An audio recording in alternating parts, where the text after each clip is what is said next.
I want you to look at something right now. Think of some major goal you want, or maybe it's one you're already working on and you have experienced a lot of setbacks, a lot of defeats. You've experienced a lot of disappointment. Maybe you've already given up. And maybe you just need a little fire, a little encouragement to get back in the game again. Here's what I want you to look at.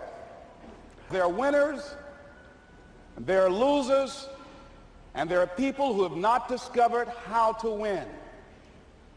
And all they need is some coaching. All they need is some help and assistance, just a little support. All they need is some insight or a different strategy, a plan of action to make some adjustments that will open up the key to a whole new future for them, that will give them access to the unlimited power that they have within themselves. That's all that they need. So what I want you to do is think about something you want for you, that's real for you, that's important for you, that will give your life some special meaning and power. And I don't even want you to say, I can do that. I don't want you to assume that. See, 5 years ago when I started out in this area, I would not have been able to make the mental leap that I would be up to where I am right now. I don't want you to begin to just psych yourself out. No. I want you to be able to say something to yourself that will enable you to maintain a level of integrity with yourself. That when you say this, even when you face tremendous setbacks, it will be a benchmark to keep you in the game, to keep you moving forward and experimenting and readjusting your strategy and your plan of action, continuously looking for ways to win. So what is that something? When you got an idea you want to move on, you might not have the money, you might not have the education, you might not have the support or the resources you need. What is that something that can keep us going, that will enable us to act on our dream? What's one of those keys that will begin to help us to discover the secrets to our dream? Here's what I want you to repeat after me, please, with power and conviction. Say, it's possible. It's possible. That's all I want you to do when you look at your dream. Just say to yourself every day, it's possible. Just say that every day to yourself, it's possible. Because what does that do? See, it begins to change your belief system. See, the way in which we operate, ladies and gentlemen, it's a manifestation of what we believe, what's possible for us. Whatever you've done up to this point, all that it really is a duplication, it's a reproduction of what you believe subconsciously that you deserve and what's possible for your life. Most people operate out of their personal history, out of their memory, things they have done, things they've experienced, things they've seen, things that they have observed. What I'm suggesting that you operate out of a larger vision of yourself. I want you to see yourself doing what you want to do, experiencing what you want to experience, having what you want to have, doing what it is that gives your life some meaning and value. Operate out of your imagination, not your memory. Because whenever you look at where you want to go, I'm wanting to warn you, you will have some conversation back here after you go through the data that you've experienced in life saying you can't do it. And so what you want to begin to do is ignore that inner conversation. Well, most people, ladies and gentlemen, when something happens to them, what they do is they begin to believe that that's the way it is. That's the way it's always been. And they can't see the possibility of it being any different. Example, before April 1954, the common belief, the universal belief, because it had been tried again and again and again and people had failed, the belief was that man was not physically capable of breaking the 4-minute barrier, that he could not run a mile in less than 4 minutes. That was the belief on the planet. It had never been done. But here's what happened, ladies and gentlemen. Roger Bannister came along, and he broke the 4-minute barrier. Now, here's what's significant about that. Since that time, up to this day, over 20,000 people have done it, including high school kids. What changed? 20,000 people, what changed? Here's what happened when they got on the track. They knew it had been done. And because they knew it had been done, there was a new belief about this barrier, about this goal that was unreachable. And those 20,000 people got in a race believing, knowing in their heart that someone had done it, that it's possible that they could do it. And I'm saying that if you know anybody that had some goal, some dream, something they wanted to do, and they did it, then I'm saying that you know in your heart that if someone has done it, then you can do it. It's possible. And that if someone can make their dream become a reality, that it's possible that you can make your dream become reality. And so as you begin to look at where you want to go, beginning to embrace that, it's possible. I'm blessed and highly favored. I've got a lot going for me. I got some good stuff in me. And it's possible that I can bring my greatness out here in the universe. That I can do what I want to do. It's possible I can write my own book. I can have my own business. I can take the trip and travel around the world. It's possible. I can bounce back from adversity and reinvent my life. It's possible. Regardless of where I am, the things can get better for me. It's possible.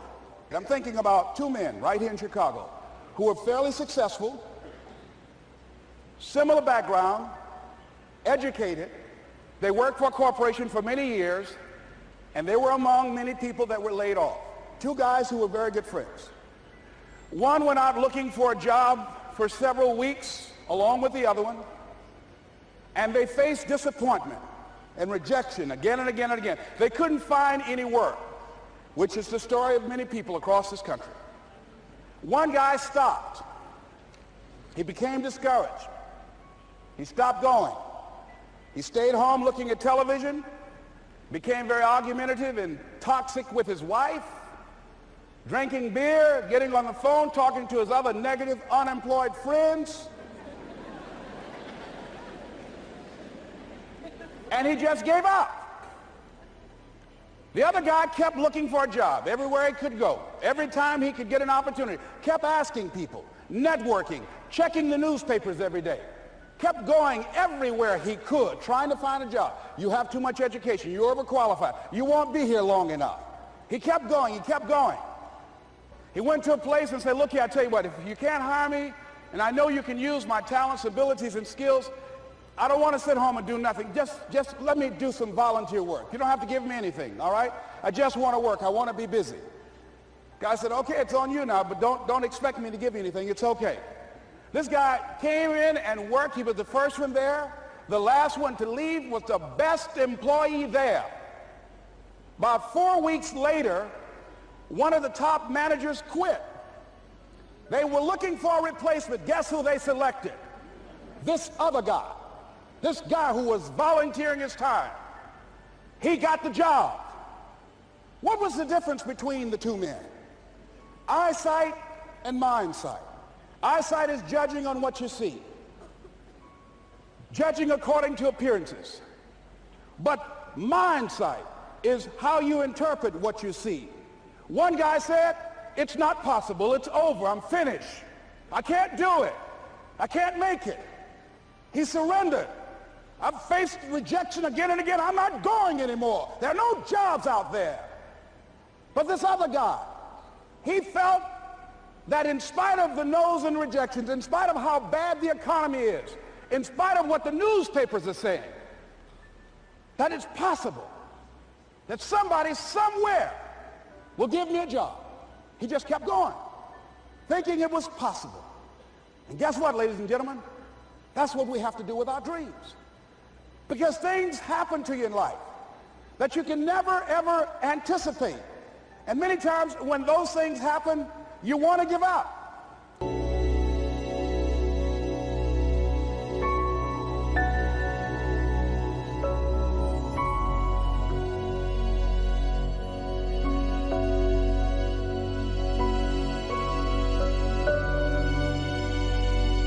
See, the reason why I'm asking you to say what you do wrong is because if you can't say you're doing wrong, then you can't get the help that you need. So all transformation happens with you acknowledging that you did it and you're not making an excuse for why you did it.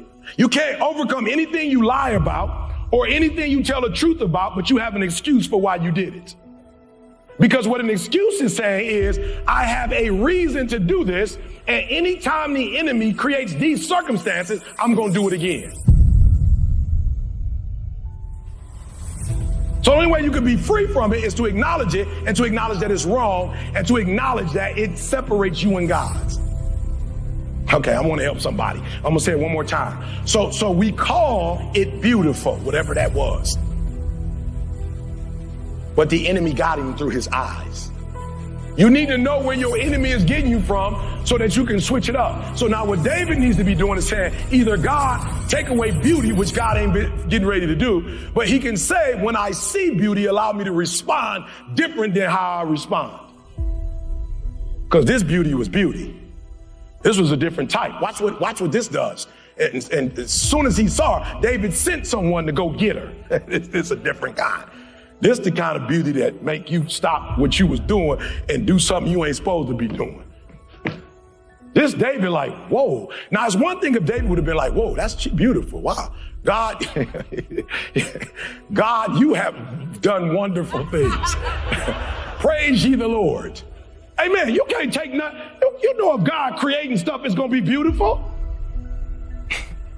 It's not possible. If God is creating man, God is creating woman. God did that on purpose. When God created us, when God made us, he made us beautiful. He said it's good and he stepped back.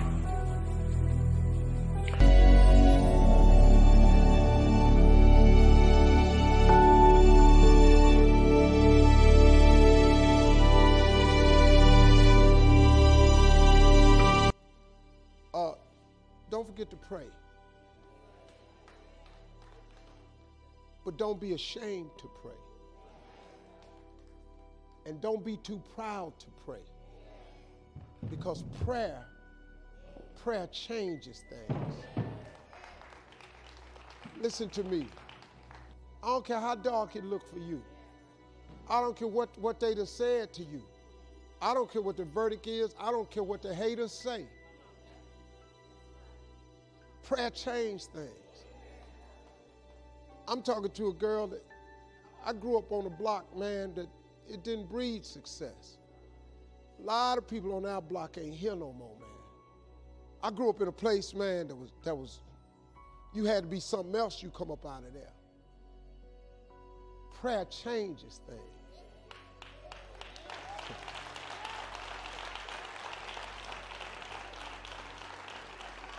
I was told I would never be nothing. Prayer changes things. I flunked out of school. Prayer changes things. I'm on my third marriage, lost everything I've owned twice. I've been homeless and lived in a car for 3 years. Prayer changes things. Prayer. The cool thing about prayer is the one thing that's available to everybody at any given time. Do you know that God ain't ever too busy for you? You know that God actually knows who you are? Do you know that God actually created you to converse with him? Do you know that God would actually love to hear from you?